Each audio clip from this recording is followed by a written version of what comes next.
A flowering plant native to Asia and one of the most widely used recreational drugs around the world, there are more than 182 million people out there who use cannabis. Now, to put that into context, if all those people came together and made their own nation, that nation would have the 8th largest population in the world. Now, aside from its recreational use, cannabis can also be used as medicine for a wide range of conditions like acne, Crohn's disease, anxiety, hepatitis, and even PTSD.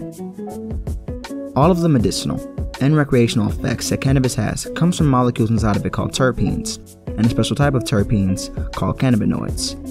Now, before we continue, if we really want to understand what terpenes and cannabinoids are, it's important to realize where in nature they actually exist. There are many different types of naturally occurring chemicals like amino acids, fatty acids, carbs, nucleobases. You can see some of them here. But terpenes are particularly interesting, partially because they're one of the largest group of naturally occurring chemicals. There are more than 40,000 of them in nature, and almost all living things make them, including plants, bacteria, fungi, and even animals. So since there are so many organisms that make terpenes and so many different types of terpenes that can exist, terpenes tend to come in all shapes and sizes, from simple molecules like limonene and beta-caryophyllene to big, complex molecules like Taxol, a cancer drug. One thing that all 40,000 terpenes have in common is that they're made from two chemicals, DMAP and IP, dimethyl allopyrophosphate and isopentylpyrophosphate. These chemicals are used in various combinations, fused together, and then twisted into different shapes. You can think of them sort of like the metallic stick and ball toys. They're these repeating units that the cells can use over and over again to build more complex and intricate structures. Like I said, there are plants, bacteria, fungi, and even animals that will make and use terpenes for one or two functions: day-to-day functions or interactions with other species. Day-to-day functions can be thought of things like growth, metabolism, development, homeostasis, and reproduction. Here, terpenes are going to be parts of cell structures, participants in some chemical reactions, or hormones inside of the organism that makes it. One example of terpenes you might not expect is steroid hormones like cortisol, which your body uses to respond to stress, progesterone, a sex hormone that helps with the formation of an embryo, estrogen and testosterone, which are all really related to chemicals like ergosterol, which make up the cell walls of fungi. Now, when terpenes are used for interactions, things get really more interesting. They can be attractants or repellents that help one organism form a relationship with another organism for its defense, reproduction, or symbiosis. Let me explain. One example of defense can be seen with the sea slug. These beautiful little creatures are related to sea snails but have no shell themselves. Fish and other large predators don't eat them because they're mostly poisonous. As you might have noticed, sea slugs don't swim. They get around by sliding on the ocean floor, coral, or whatever else they end up on top of. Microorganisms like bryozoans, diatoms, and even bigger things like barnacles grow on just about anything that moves slowly in the water. Here's a picture of some barnacles growing on a crab. Thankfully, the sea slug has developed a combination of repellent terpenes that it releases from its skin which protect it from being infected. When we talk about reproduction, it's important to realize that the entire process of pollination, which helps many seeded plants produce, is only possible thanks to terpenes. Most terpenes have a smell and taste, which is why they're what we humans will use whenever we want to put some smell and taste that we find in nature into some products we make. So for example, menthol gives us a minty smell and taste, pinene gives us a piney smell and taste, and limonene, one of my favorites, is used for citrus. Now, insects have a really strong sense of smell and like sweet things, and plants take advantage of this by releasing terpenes in order to attract insects that come in search of food.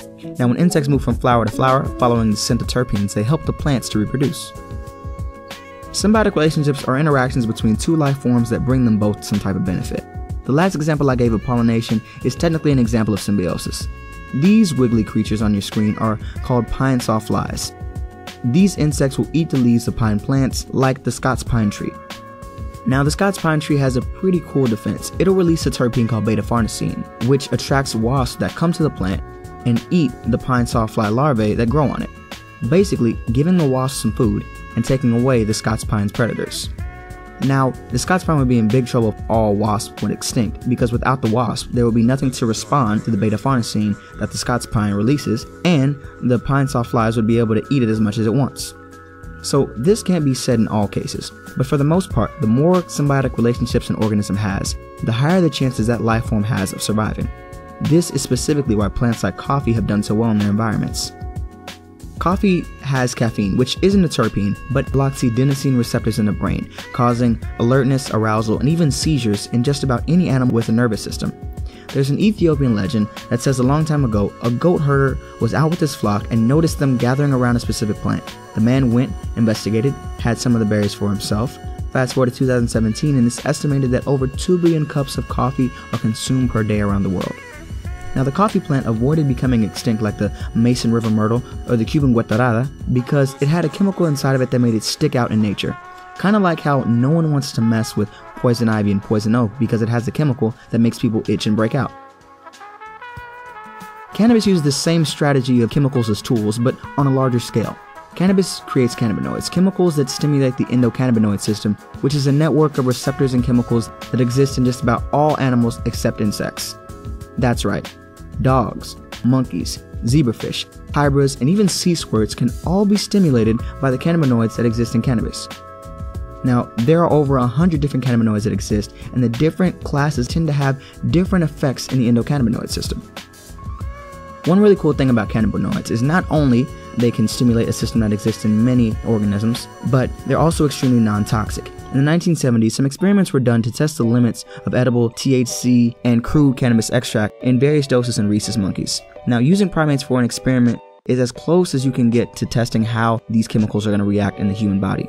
The investigators wanted to see how high of a dose could be given before the monkeys began to die.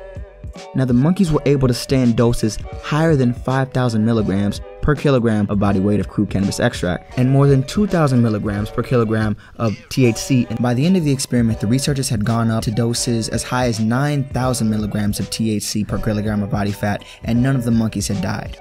The cannabis was given in the form of some edible extract oil. The average Canadian woman weighs about 155 pounds or 70 kilos and could theoretically, according to this experiment, ingest 140,000 milligrams of THC and still not die. Most people who use cannabis for recreational purposes will eat anywhere from 5 to 20 milligrams of infused THC products.